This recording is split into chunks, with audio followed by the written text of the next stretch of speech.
وما بلغوا معشار ما آتیناہم، حالانکہ پچھلے لوگوں کو جو ہم نے دیا، جو کچھ دیا، طاقت، قوت، مال، دولت، عہدہ، منصب، اور جو ان کو دیا تھا اس کا 10واں حصہ بھی ان کو نہیں دیا مکے والوں کو.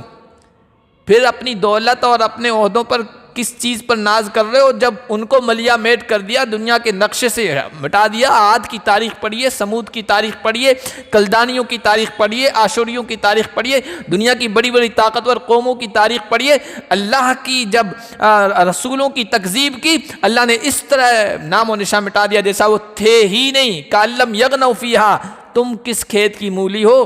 فَكَيْفَ كَانَ نَكِيرٌ، ان کو جب پکڑا تم مٹا کے رکھ دیا. پھر ہماری گرفت، ہماری پکڑ کیسی ہے تاریخ میں پڑھ کے دیکھ لو. تم بھی تکذیب سے، جھٹلانے سے باز آ جاؤ، ورنہ تمہارا انجام بھی ویسا ہی ہوگا. یہ یاد رکھیے ہمیشہ کہ دنیا کی جو جاہل، کافر، مشرک قومی ہوتی ہے نا، وہ مادیت کے زور پر، دنیا کی طاقت اور دنیا کی قوت کے زور پر چاہتی ہے کہ وہ حق کو مٹا دے.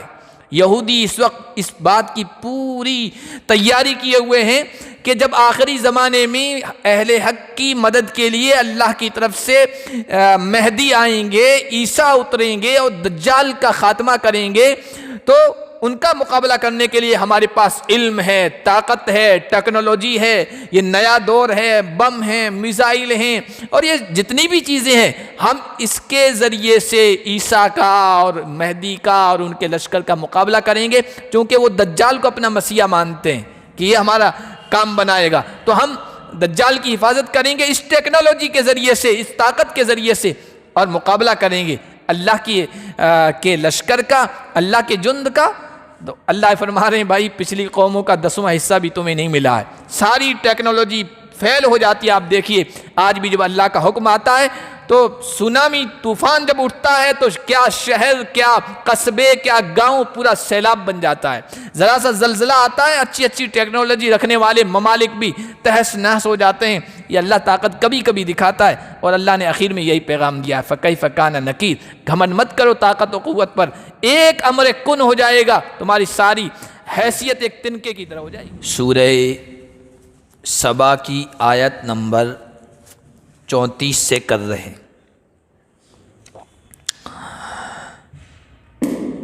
پچھلے درس میں جو آیتیں ہم نے پڑھی تھی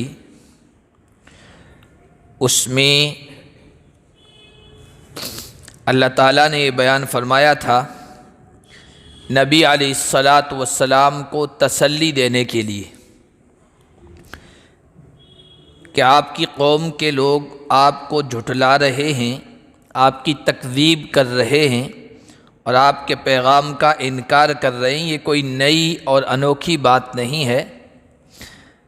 پچھلے جتنے بھی نبی رسول گزرے ہیں ان کے ساتھ یہ معاملہ پیش آیا ہے، اور ہمیشہ سے کسی بھی بستی، علاقے اور خطے کے جو خوشحال لوگ ہوتے ہیں، معزز لوگ ہوتے ہیں، چودھری قسم کے لوگ ہوتے ہیں، وہ نبیوں کا اور نبیوں کے پیغام کا انکار کرتے رہتے ہیں.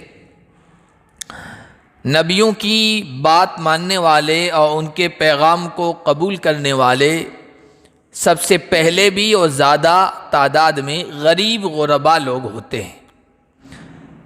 بڑے مال والے قسم کے لوگ جب کوئی چارہ کار نہیں ہوتا ہے، آخری درجہ جب آ جاتا ہے تب جا کے بات مانتے ہیں کہ آپ مانے بغیر کوئی چارہ کار نہیں ہے، تب جا کے تسلیم کرتے ہیں. نبی علیہ السلام کی سیرت آپ اٹھا کر دیکھیں، مکی زندگی کی اور پھر فتح مکہ کی تاریخ اٹھا کر دیکھیں تو آپ کے سامنے یہ بات آئے گی کہ بڑے بڑے جو سردار تھے، یا تو پہلے جو جنگیں ہوئی بدر، احد وغیرہ میں مار دیے گئے، اور جب مکہ فتح ہو گیا انہوں نے دیکھا کہ اب تو آخری قلعہ بھی ہمارا ڈھہ گیا، وہ بھی محمد عربی کے ہاتھوں فتح ہو گیا، تب جا کے چاروں ناچار آپ کے جو قریبی رشتہ دار تھے بڑے لوگ وہ بھی اس وقت مسلمان ہوئے. تو یہ ہمیشہ سے انسانوں کی تاریخ رہی ہے. خوشحال لوگوں نے ہمیشہ کہا انا بما ارسلتم بہ کافرون، جو پیغام دے کر تمہیں بھیجا گیا ہے اس کا ہم انکار کرتے، اس کے ہم کافر ہیں. اس سے ایک بات یہ معلوم ہوئی کہ کافر کا لفظ کوئی گالی نہیں ہے، کسی کو ذلیل کرنے کے لیے نہیں ہے، تذلیل کے لیے نہیں ہے، جیسا کہ آج کل لوگ جہاں کہیں بھی آپ دیکھیں گے تو اعتراض کرتے، سوال اٹھاتے کہ قرآن ہمیں کافر کہتا ہے، اس میں کافر کا لفظ ہے۔ کافر کا لفظ کوئی گالی نہیں ہے۔ اگر یہ گالی کا لفظ ہوتا یا کسی کو ذلیل و رسوا کرنے کے لیے ہوتا تو عربی زبان سمجھنے والے مکے کے لوگ تھے، جن پر قرآن ڈائریکٹ اتر رہا تھا، جن کے لیے اتر رہا تھا، وہ عربی زبان کو سمجھنے والے تھے۔ سب سے پہلے اعتراض وہ اٹھاتے کہ ہمیں کافر کیوں کہا جا رہا ہے، یہ بہت ہی برا لفظ ہے۔ بلکہ انہوں نے خود نے بلکہ اس سے پہلے بھی لوگوں کے بارے میں انہوں نے کہا ہم اس کے کافر ہیں، اور کافر کا مطلب ہوتا ہے انکار کرنے والا، ریجیکٹ کرنے والا، تو ہم اس کا انکار کرنے والے ہیں، اس کو ماننے والے نہیں ہیں۔ کفر کا لفظ اس کے لیے استعمال ہوتا ہے، اس کے معنی یہ ہوتے ہیں۔ اسی لیے جہاں کہیں بھی قرآن میں آپ اکثر جگہ پڑھتے ہوں گے قل یا ایھا الکافرون، کافرون کا لفظ آیا ہے، اے کافرو، اور انہوں نے خود نے کہا ہم تمہاری بات کے، تمہارے پیغام کے کافر ہیں، انکار کرنے والے ہیں۔ تو اگر ان کو کافر کہا گیا کہیں بھی سیرت کی کتابوں میں، قرآن کی تفسیر میں یہ بات آپ کو نہیں ملے گی انہوں نے کہا یہ لفظ ہمارے لیے استعمال کرنا چھوڑ دو، یہ بہت برا لفظ ہے۔ بہرحال انہوں نے یہ کہا کہ آپ ہمیں ڈراتے ہیں کہ بات نہیں مانو گے تو اللہ کے عذاب میں گرفتار کر لیے جاؤ گے، یہ کیسے ہو سکتا ہے؟ نحن اکثر اموالا و اولادا، ہم مال کے اعتبار سے اور اولاد کے اعتبار سے تم سے بڑے ہوئے ہیں، خوشحال ہیں، پیسوں والے، دولت والے، ماننے والے بھی ہمارے زیادہ ہیں۔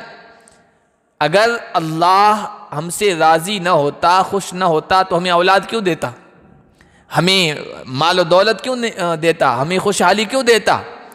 یہ اس بات کی دلیل ہے کہ جب اللہ خوش ہے اور یہ دے رہا ہے تو وما نحن بمعذبین، اللہ ہمیں عذاب میں گرفتار نہیں کرے گا، ہمیں سزا نہیں دے گا۔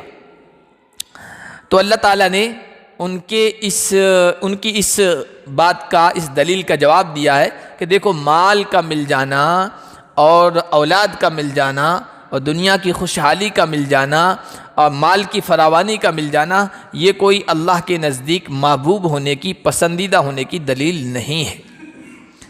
دنیا میں ہم دیکھتے ہیں کہ کتنے سارے کافر، ملحد، دہریے، ایتھسٹ، خدا کو نہ ماننے والے، پیغمبروں کا انکار کرنے والے، اللہ کے نیک بندوں کو ستانے والے مزے کر رہے ہوتے ہیں، عیش لوٹ رہے ہوتے ہیں، اور اس کے برعکس اللہ کے نیک بندے وہ پریشانی میں ہوتے ہیں، آزمائشوں میں ہوتے ہیں۔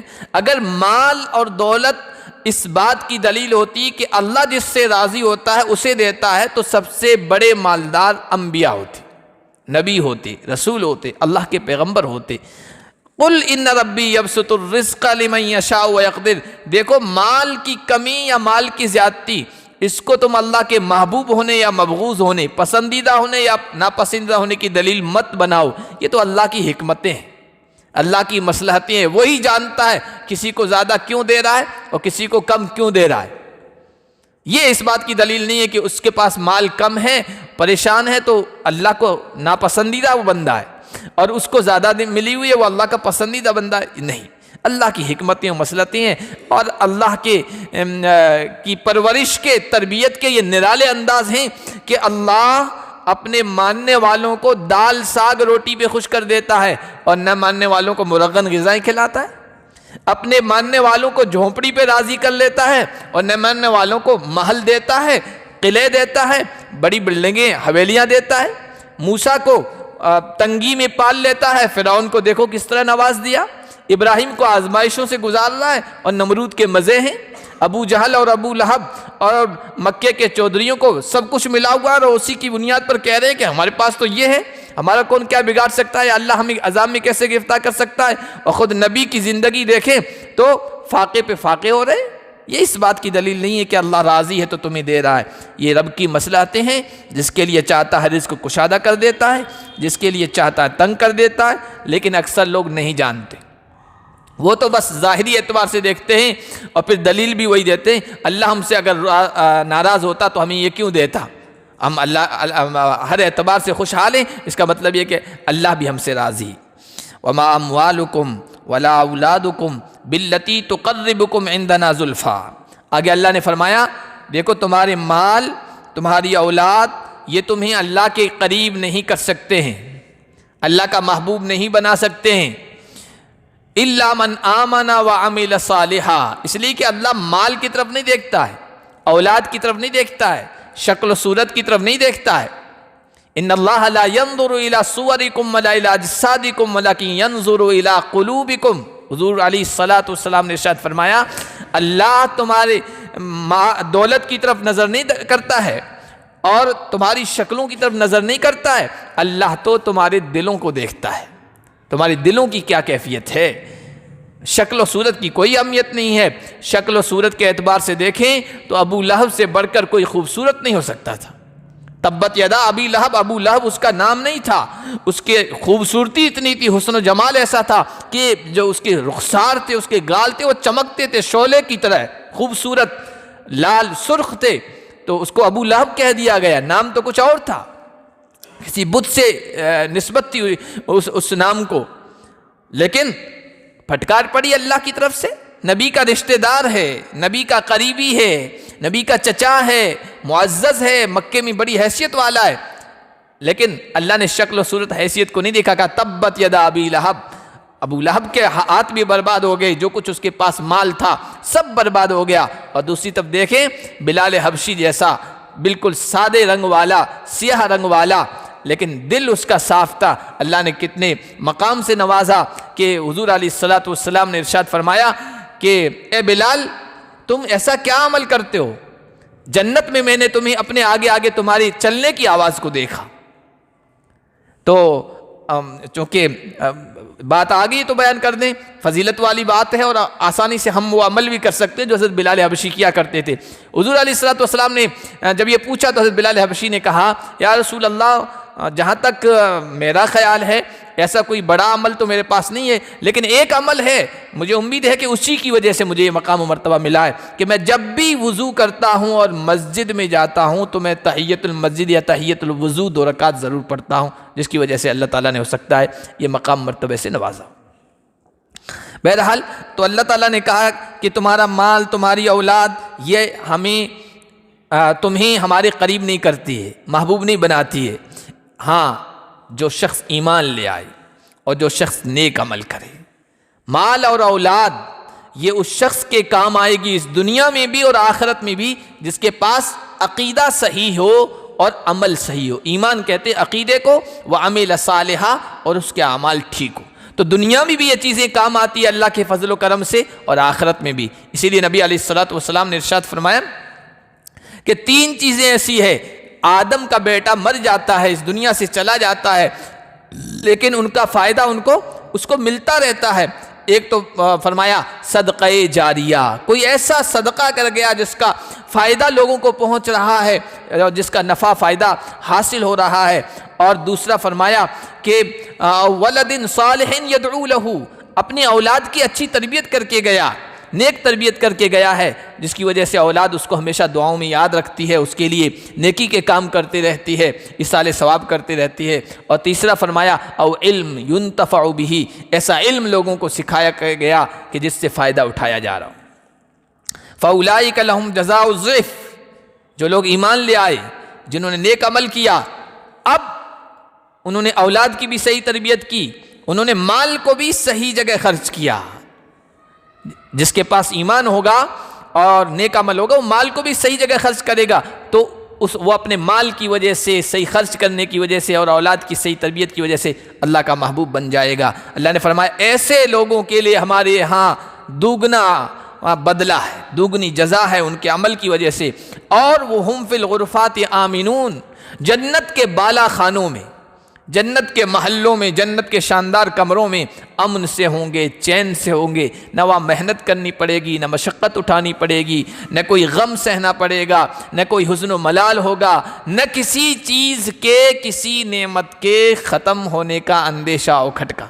دنیا کی چیزیں تو یہ ہیں کہ کوئی بھی چیز ہے کھٹکا لگا ہے، آج آپ ٹھیک ہیں لیکن دل میں کھٹکا لگا ہوا ہے، پتہ نہیں کل کون سی بیماری ہو جائے۔ آج آپ کے پاس مال ہے، خوشحالی ہے، اللہ نے دے رکھا ہے، لیکن پتہ نہیں کل کس طرح حالات پلٹا کھا جائیں اور آپ عرش فرش پہ آ جائیں اور ہیرو سے زیرو بن جائیں. دنیا میں حالات پلٹتے رہتے ہیں.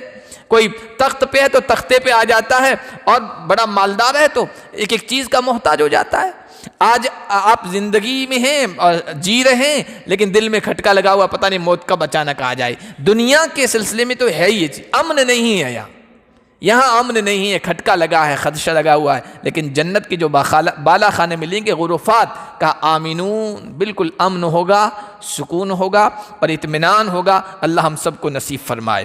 حدیث شریف میں غرفات کا جو لفظ آیا اس کی تشریح آئی کہ اللہ تعالیٰ ایمان اور عمل صالح والوں کے لیے اللہ تعالیٰ نے ایسے غرفات, ایسے بالا خانے تیار کر رکھے ہیں, یرا ظاہرها من باطنها و باطنها من ظاہرها, جس کے باہر سے اندر کا منظر اور اندر سے باہر کا سین نظر آئے گا.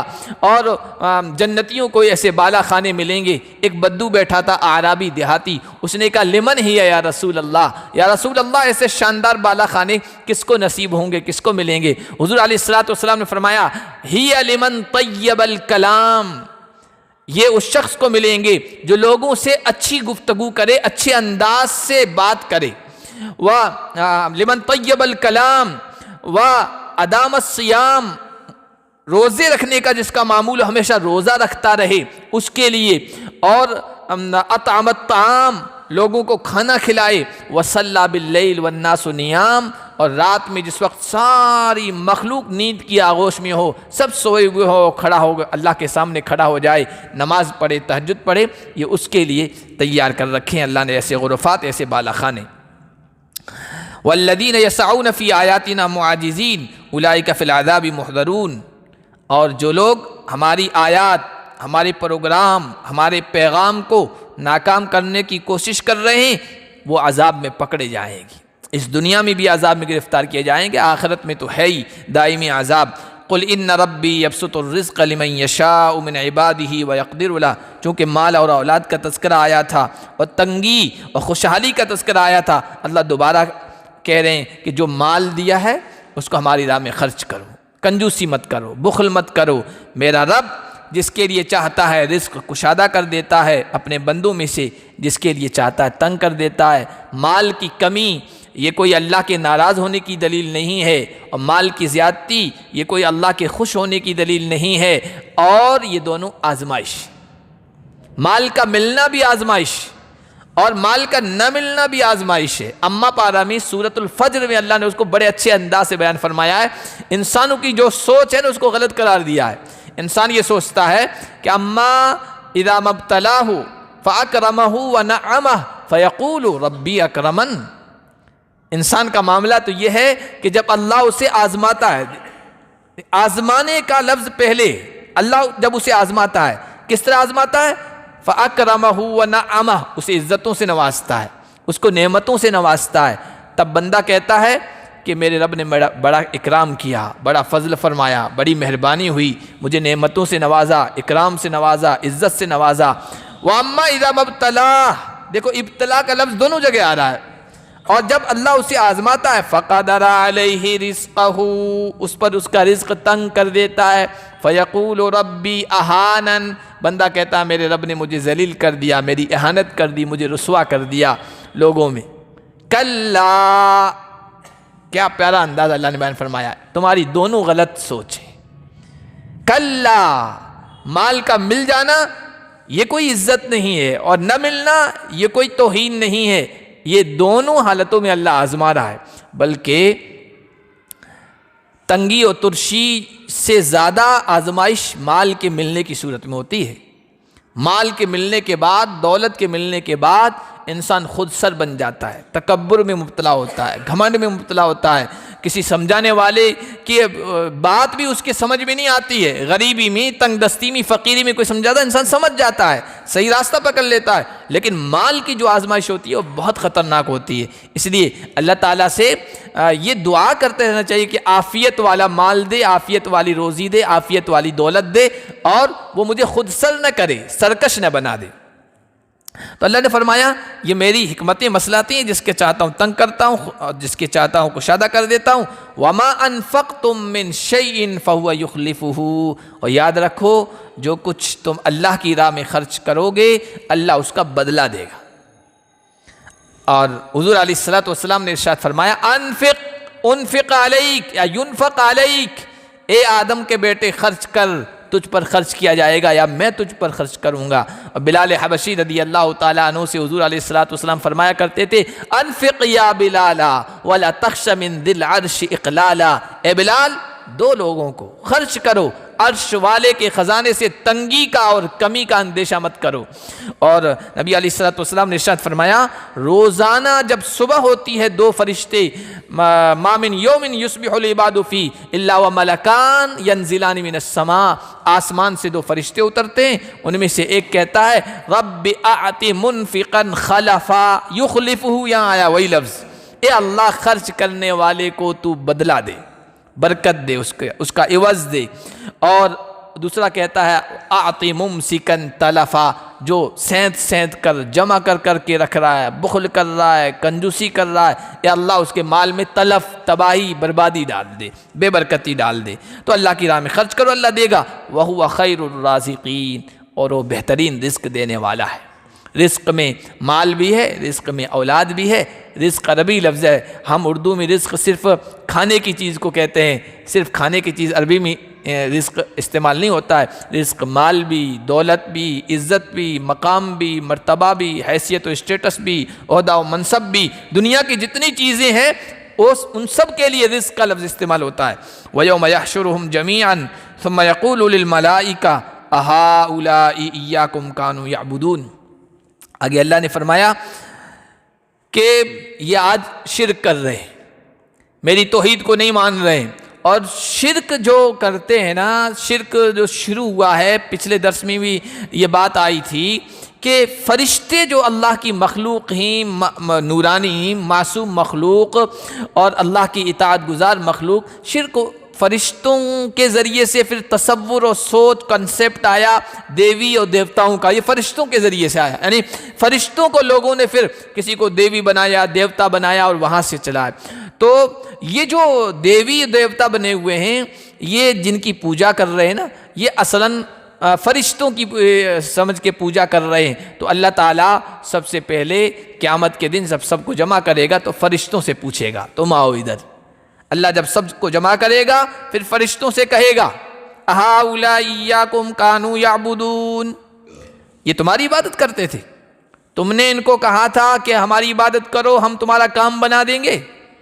دیویوں کو پکار رہے ہیں، دیوتاؤں کو پکار رہی ہیں، گویا فرشتوں کو پکار رہے ہیں۔ تعویذ بنانے والوں کو اگر آپ نے کبھی تعویذ کھول کے دیکھا تو اس میں یا جبرائیل اغثنی یا میکائیل اغثنی، فرشتوں کے ذریعے سے مدد طلب کی جا رہی ہے، حالانکہ ہونا چاہیے یا اللہ اغثنی، یا اللہ تو مدد فرما۔ تو یہ بھی شرکیہ الفاظ ہیں کہ اللہ کے علاوہ کسی اور کو اس طرح پکارا جائے، چاہے جبرائیل کیوں نہ ہو، چاہے میکائیل کیوں نہ ہو۔ تو تعویذ لکھنے والے بھی اس طرح لکھتے ہیں، یا جبرائیل اغثنی یا میکائیل اغثنی، یا لگا کر فرشتوں کا نام لکھ لیتے ہیں۔ تو یہ وہی شرک کی چیزیں ہیں۔ تو اللہ تعالیٰ فرشتوں سے پوچھیں گے تم نے کہا تھا ہماری عبادت کرو، قالوا سبحانک، فرشتے تو سہم جائیں گے پروردگار ہم کیسے کہہ سکتے ہیں ہماری عبادت کرو، ہمیں اللہ کا شریک سمجھو، ہم تمہاری مشکل کشائی کریں گے، حاجت روائی کریں گے، ضرورت پوری کریں گے، نہیں، سبحانک تیری ذات پاک ہے، ہم تیرے ساتھ کسی کو شریک نہیں کرتے اور اپنی عبادت کی طرف ہم نے کبھی نہیں بلایا ہے۔ انت ولینا من دونہم، ہم تو دوسروں کا کیا کام بنائیں گے، تو ہمارا کام بنانے والا ہے۔ انت ولینا، تو ہمارا کارساز ہے، کام بنانے والا ہے، ہمارا کام تو تو بناتا ہے، ہم تیرے محتاج ہیں، دوسروں کے کیسے کام بنا سکتے ہیں ہم۔ بل کانوا یعبدون الجن، بلکہ یہ لوگ جنات کی عبادت کرتے تھے، شیطان کی، یہ فرشتے کہیں گے۔ اور اصلاً جو کچھ بھی شرک میں لوگوں کو مبتلا کیا جا رہا ہے یہ اصلاً شیطان کی طرف سے ہو رہا ہے۔ تو فرشتے کہیں گے یہ شیطان کی عبادت کرتے تھے، نام ہمارے لگا رہے کہ ہم فرشتوں کی عبادت کرتے تھے تاکہ چھوٹ جائیں، اس لیے کہ فرشتے نورانی مخلوق ہیں، معصوم مخلوق ہیں، اللہ کے مقرب مخلوق ہیں، نہیں یہ شیطان کی عبادت کرتے تھے۔ اکثرہم بہ مؤمنون، ان میں سے اکثر شیطانوں پر، جنات پر یقین رکھتے تھے، ہماری عبادت نہیں کرتے تھے۔ اور جن جن کی عبادت کی جاتی ہے نا، اللہ ان سے پوچھیں گے۔ آپ پڑھ چکے ہیں اس سے پہلے، حضرت عیسیٰ علیہ السلام جو اللہ کے جلیل القدر پیغمبر ہیں، ان میں سے ایک حضرت عیسیٰ ہیں۔ اللہ نے اپنی قدرت سے ان کو کس طریقے سے ایک شاہکار بنایا، پیدا فرمایا، کتنے اللہ کے محبوب ہوں گے آپ اندازہ لگائیے۔ لیکن کل قیامت کے دن اللہ کے دربار میں جس طرح یہاں فرشتوں سے پوچھا جا رہا ہے، ان کو تم نے اپنی پوجا پہ لگایا تھا؟ فرشتے کہیں گے سبحانک، سم جائیں گے، ڈر جائیں گے، نہیں نہیں، پاکیزہ ہے تیری ذات، بڑی عالی شان ہے، ہماری کہاں ہمت ہم ان کو شرک میں لگائیں۔ حضرت عیسیٰ کو بھی بلائیں گے، اس لیے کہ ایک دنیا کی بڑی تعداد حضرت عیسیٰ کو خدا کا شریک سمجھتی ہے، سن آف گاڈ، یا یہ جو بھی تصور ہے۔ اور وہ جو لاکٹ پہنتے ہیں، وہ لاکٹ پہننے میں بھی یہ ہوتے ہیں، نکلیں گے تو اس کو چومیں گے، اس کو چھویں گے کہ سفر آسان ہو جائے گا، کام بن جائے گا۔ جو کراس کا پہنتے ہیں نا، صلیب کا، عیسائی کا، حضرت عیسیٰ کی اس صلیب کی طرف اشارہ ہے، تو وہ سمجھتے ہیں یہ مشکل کشا ہے، اس سے پریشانیاں دور ہو جائے گی، اس سے خیر مل جائے گا۔ حضرت عیسیٰ کی عبادت کرنے والے یا خدا کی خدائی میں ان کو شریک کرنے والے بڑی تعداد میں ہوں گے۔ اللہ حضرت عیسیٰ کو کہیں گے یا عیسیٰ ابن مریم انت قلت للناس اتخذونی وأمی الہین من دون اللہ، عیسیٰ بتاؤ کیا تم نے لوگوں سے کہا تھا کہ مجھے اور میری ماں مریم کو اللہ کو چھوڑ کر معبود بنا لو، الہ بنا لو؟ وہاں بھی یہی الفاظ عیسیٰ کہیں گے سبحانک، پروردگار تیری ذات پاک ہے، مجھ میں یہ کہاں ہمت، یہ جرأت کہ میں اس طرح کا لوگوں کو کہوں؟ نہیں نہیں نہیں، میں تو خود آپ کا محتاج ہوں، آپ علام الغیوب ہیں، سب چیزیں جانتے ہیں، اگر میں نے کہا ہوگا تو آپ جانتے ہیں۔ ما قلت لهم الا ما امرتنی به، میں نے تو ان سے وہی پیغام کہا تھا جو آپ نے مجھے کہا تھا، ان اعبدوا اللہ ربی و ربکم، میرا رب بھی اللہ ہے، تمہارا رب بھی اللہ ہے، عبادت بس اسی کی ہونی چاہیے۔ اللہ کے ہر بندے نے یہی کہا ہے قرآن میں، نبیوں کے جو پیغامات ہیں یا ان کے خطاب جو ہیں قوموں سے، یا قوم، سب سے پہلے اعبدوا اللہ، بس اللہ کی عبادت کرو۔ فَالْيَوْمَ لَا يَمْلِكُ بَعْضُكُمْ لِبَعْضٍ نَفْعًا وَلَا ضَرًّا، تو اصلاً چاہے کسی نبی کی پرستش ہو رہی ہو، اس کی عبادت کی جا رہی ہو، یا اس کو اللہ کا شریک ٹھہرایا جا رہا ہو، یا جنات کو، یا فرشتوں کو، یا کسی ولی کو، یا کسی اللہ کے نیک بندے کو، یہ سب شیطان کی کارستانیاں ہیں، شیطان یہ لگا رہا ہے۔ اور شیطان کل قیامت کے دن کہہ دے گا انی کفرت بما اشرکتمونی من قبل، دنیا میں تم نے مجھے اللہ کا شریک ٹھہرایا تھا، میری عبادت کی تھی، آج میں انکار کرتا ہوں، تمہارے کسی کام نہیں آؤں گا۔ فَالْيَوْمَ لَا يَمْلِكُ بَعْضُكُمْ لِبَعْضٍ نَفْعًا وَلَا ضَرًّا، آج تم میں سے کوئی ایک دوسرے کے لیے نہ نفع کا مالک ہے نہ نقصان کا مالک ہے۔ دیکھو، نفع و نقصان کا مالک اس دنیا میں بھی کوئی نہیں ہے، صرف اللہ ہے، لیکن دنیا میں کھل کر سمجھ میں نہیں آتا ہے۔ دنیا میں انسان شک میں، شبے میں مبتلا ہو جاتا ہے، اور یہ سمجھ بیٹھتا ہے بیٹا فلاں دیتا ہے، مال و دولت فلاں کے ہاں چلا گیا تو مجھے مل گیا، فلاں کی نیاز دے دی تو دولت کے دروازے کھل گئے، کاروبار چل گیا، اور فلاں کے پاس چلا گیا، یہ عمل مل گیا۔ یہ دھوکہ لگ جاتا ہے انسان کو، ورنہ نفع و نقصان اس دنیا میں بھی اللہ ہی کے ہاتھ میں ہے بس، اور آخرت میں تو بالکل کھل کے سامنے آ جائے گا۔ جن کے بارے میں سمجھتے تھے نا یہ مالک ہیں، لا یملک بعضکم لبعض نفعا ولا ضرا، وہاں تو کھل کے بات واضح ہو جائے گی کہ آج تو بس لمن الملک اليوم، آج کس کے پاس اختیار ہے؟ للہ الواحد القہار، بس ایک اللہ جو سب پر کنٹرول کرنے والا، سب پر غالب آنے والا، اسی کا اختیار ہے، کسی کے پاس کچھ بھی نہیں ہے، وہاں سب چیزیں واضح ہو جائے گی۔ وَنَقُولُ لِلَّذِينَ ظَلَمُوا ذُوقُوا عَذَابَ النَّارِ، اور جن لوگوں نے ظلم کیا، اور سب سے بڑا ظلم آپ سنتے رہتے ہیں شرک کیا، تو شرک کرنے والوں سے ہم کہیں گے آج اس عذاب کا مزہ چکھو جس کو تم جھٹلایا کرتے تھے، شرک کرتے تھے۔ شرک کی مذمت و برائی ہمارے پیغمبروں نے بیان کی اور کہا کہ اس کی وجہ سے عذاب میں گرفتار ہوگے، تو تم انکار کر دیتے تھے، آج دیکھ لو اس کا مزہ چکھ لو۔ وَإِذَا تُتْلَىٰ عَلَيْهِمْ آيَاتُنَا بَيِّنَاتٍ قَالُوا مَا هَٰذَا إِلَّا رَجُلٌ يُرِيدُ أَن يَصُدَّكُمْ عَمَّا كَانَ يَعْبُدُ آبَاؤُكُمْ، اور جب ان کے سامنے ہماری آیتیں بیان کی جاتی ہے، پڑھ کے سنائی جاتی ہے، تو یہ کہتے ہیں یہ ایسا آدمی ہے جو تمہیں تمہارے باپ دادا کے راستے سے ہٹانا چاہتا ہے۔ تین باتیں کہی ہے قرآن کے بارے میں، اسلام کے بارے میں، نبی علیہ الصلاۃ والسلام کے بارے میں۔ نبی علیہ الصلاۃ والسلام جب مکہ کے کافروں عرب کے مشرکین سے کہتے تھے بت پرستی چھوڑ دو، تو وہ کہتے تھے بھائی ہمارے اسلاف، ہمارے بزرگوں، ہمارے آبا و اجداد، ہمارے باپ دادا کے طریقے سے ہمیں ہٹانا چاہتا ہے۔ اور دنیا کی بڑی تعداد آج بھی راہ راست سے اس لیے دور ہے کہ ان کے سامنے یہی بات آتی ہے کہ باپ دادا کے راستے کو اور طریقوں کو کیسے چھوڑ دیں۔ حضور علیہ الصلاۃ والسلام سے بدگمان کرنے کے لیے بھی یہی وہ لوگ کہتے تھے، یہ تمہارے باپ دادوں کے راستے سے، دین سے، دھرم سے ہٹانا چاہتا ہے، اس لیے اس کی بات مت مانو۔ یہ کوئی نبی وبی نہیں ہے، یہ تو اپنا سکہ جمانے کے لیے کہہ رہا کہ مجھے اللہ نے بھیجا ہے، پیغمبر بنایا، یہ کوئی نبی وبی نہیں ہے، یہ ایسے ہی اپنا مقام، مرتبہ، حیثیت بنانے کے لیے یہ سب کہہ رہا ہے اور تمہارا باپ دادا کا طریقہ تم سے چھڑوانا چاہتا ہے۔ دوسری بات کہی ما ھذا الا افک مفترا، یہ خود ساختہ کتاب ہے قرآن کریم کے بارے میں، یہ اس کی خود کی بنائی ہوئی ہے، کوئی اللہ نے نہیں بھیجی ہے۔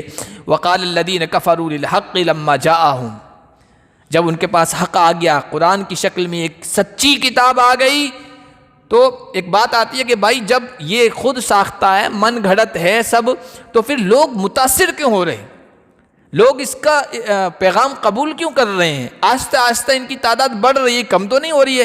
تو کہتے ان ھذا الا سحر مبین، یہ کھلا ہوا جادو ہے، یہ کوئی حق کتاب نہیں ہے، سچ کتاب نہیں ہے، اس کی تعلیمات جو ہے نا یہ جادو ہے۔ جس طرح جادو سے کسی بھی انسان کو متاثر کیا جاتا ہے تو یہ اسی طرح متاثر ہو رہے ہیں۔ وما آتیناہم من کتب یدرسونہا، اللہ نے اہل عرب کو یہ جتلایا ہے کہ دیکھو یہ کتاب آئی، یہ قرآن آیا، یہ محمد الرسول اللہ تم میں پیغمبر بنا کے بھیجے گئے، تمہیں تو اس پر فخر کرنا چاہیے تھا، یہ تمہارے لیے بڑی سعادت کی بات تھی، نیکی کی بات تھی، سر اونچا کر کے یہ بات کہنے کی بات تھی۔ کیوں؟ اسماعیل کے بعد سے لے کر آج تک ہزاروں سال میں کوئی نبی پیغمبر تمہارے درمیان نہیں آیا۔ حضرت اسماعیل تھے، اس کے بعد حضور علیہ الصلوۃ والسلام آئے، اس بیچ میں دنیا کے دوسرے خطوں میں پیغمبر آتے رہے، یہاں نہیں آئے۔ اب یہ محمد الرسول اللہ آئے ہیں تو تمہارے لیے تو بڑی سعادت کی بات تھی، قرآن آیا تو تمہارے لیے بڑی سعادت کی بات تھی، کوئی کتاب تمہارے پاس نہیں آئی جس کو تم پڑھ سکو، اور ان سے پہلے کوئی ڈرانے والا ہم نے نہیں بھیجا، تو ان کی بات تو تمہیں لپک کے قبول کرنی چاہیے تھی، ان کا پیغام قبول کرنا چاہیے تھا۔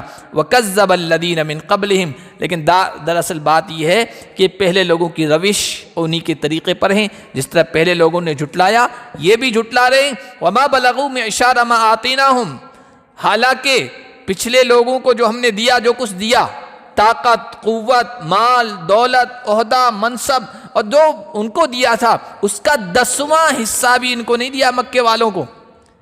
پھر اپنی دولت اور اپنے عہدوں پر کس چیز پر ناز کر رہے ہو؟ جب ان کو ملیا میٹ کر دیا، دنیا کے نقشے سے مٹا دیا۔ عاد کی تاریخ پڑھیے، سمود کی تاریخ پڑھیے، کلدانیوں کی تاریخ پڑھیے، آشوریوں کی تاریخ پڑھیے، دنیا کی بڑی بڑی طاقتور قوموں کی تاریخ پڑھیے۔ اللہ کی جب رسولوں کی تکذیب کی، اللہ نے اس طرح نام و نشان مٹا دیا جیسا وہ تھے ہی نہیں۔ کأن لم یغنوا فیہا، تم کس کھیت کی مولی ہو؟ فکیف کان نکیر، ان کو جب پکڑا تم مٹا کے رکھ دیا، پھر ہماری گرفت، ہماری پکڑ کیسی ہے تاریخ میں پڑھ کے دیکھ لو۔ تم بھی تکذیب سے، جھٹلانے سے باز آ جاؤ، ورنہ تمہارا انجام بھی ویسا ہی ہوگا۔ یہ یاد رکھیے ہمیشہ کہ دنیا کی جو جاہل، کافر، مشرک قومی ہوتی ہے نا، وہ مادیت کے زور پر، دنیا کی طاقت اور دنیا کی قوت کے زور پر چاہتی ہے کہ وہ حق کو مٹا دے۔ یہودی اس وقت اس بات کی پوری تیاری کیے ہوئے ہیں کہ جب آخری زمانے میں اہل حق کی مدد کے لیے اللہ کی طرف سے مہدی آئیں گے، عیسیٰ اتریں گے اور دجال کا خاتمہ کریں گے، تو ان کا مقابلہ کرنے کے لیے ہمارے پاس علم ہے، طاقت ہے، ٹیکنالوجی ہے، یہ نیا دور ہے، بم ہیں، میزائل ہیں، اور یہ جتنی بھی چیزیں ہیں، ہم اس کے ذریعے سے عیسیٰ کا اور مہدی کا اور ان کے لشکر کا مقابلہ کریں گے، چونکہ وہ دجال کو اپنا مسیح مانتے ہیں کہ یہ ہمارا کام بنائے گا، تو ہم دجال کی حفاظت کریں گے اس ٹیکنالوجی کے ذریعے سے، اس طاقت کے ذریعے سے، اور مقابلہ کریں گے اللہ کے لشکر کا، اللہ کے جند کا۔ تو اللہ فرما رہے ہیں بھائی پچھلی قوموں کا 10واں حصہ بھی تمہیں نہیں ملا ہے، ساری ٹیکنالوجی فیل ہو جاتی ہے۔ آپ دیکھیے آج بھی جب اللہ کا حکم آتا ہے تو سونامی طوفان جب اٹھتا ہے تو کیا شہر، کیا قصبے، کیا گاؤں پورا سیلاب بن جاتا ہے۔ ذرا سا زلزلہ آتا ہے، اچھی اچھی ٹیکنالوجی رکھنے والے ممالک بھی تہس نہس ہو جاتے ہیں۔ یہ اللہ طاقت کبھی کبھی دکھاتا ہے، اور اللہ نے آخر میں یہی پیغام دیا ہے فَكَيْفَ كَانَ نَكِيرٌ۔ گھمنڈ مت کرو طاقت و قوت پر، ایک امر کن ہو جائے گا، تمہاری ساری حیثیت ایک تنکے کی طرح ہو جائے گی۔ اللہ پاک ہم سب کو عبرت حاصل کرنے کی توفیق عطا فرمائے۔ سبحان اللہ بحمدہ۔